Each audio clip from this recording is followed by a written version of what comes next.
ترک شکایت اور گلے کا نام ہی صبر ہے۔ بیوی کے لیے ضروری ہے کہ شوہر کی دلداری اور اس کی محبت کا احساس کرے۔ جھوٹ بولنا شخصیت کو تاریکی میں دفن کر دیتا ہے۔ اللہ کی مغفرت حاصل کرنے کے لیے پہلی منزل توبہ کی ہے۔ حسد کی آگ حاسد کو جلا کر بھون ڈالتی ہے۔ خاوند کی ہر بات کی مخالفت گھر کو دوزخ بنا دیتی ہے۔ جھوٹ کا پول کبھی نہ کبھی کھل کر ہی رہتا ہے۔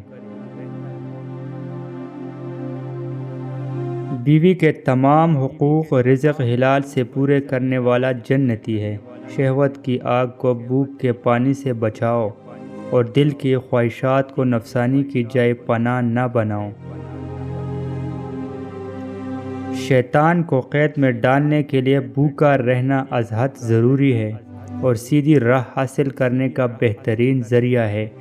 ہمیشہ کی ہلاکت سے محفوظ رہنے کا بہترین ذریعہ کل کی فکر چھوڑنا ہے اور ہر حال میں قانع رہنا ہے۔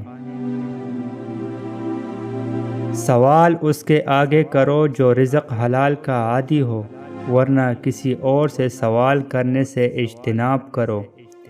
دسترخوان پر چیزوں کو الٹ پلٹ کر دیکھنا اچھی بات نہیں اور کھاتے وقت بولنا گناہ ہے۔ تکلیفوں کا زمانہ بھی ماضی کی نظر ہو جاتا ہے اور سکون اور آرام کے دن بھی شب اور روز کی رفتار میں تحلیل ہو جاتے ہیں۔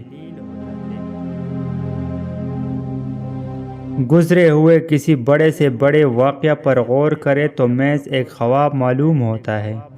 اللہ کا جو رنگ مجھ پر چڑھ چکا ہے یہی غالب رہے گا، اس کے مقابلے میں تمام رنگ مانند پڑ جائیں گے۔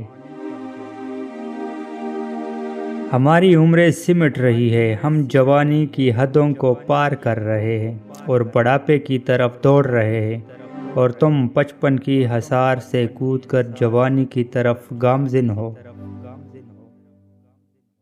پیشاب بند ہو جائے تو پانی میں پیاز کو گھونٹ کر ساتھ میں تھوڑی مصری ڈال کر پی لیجئے، پیشاب فوراً کھل جائے گا۔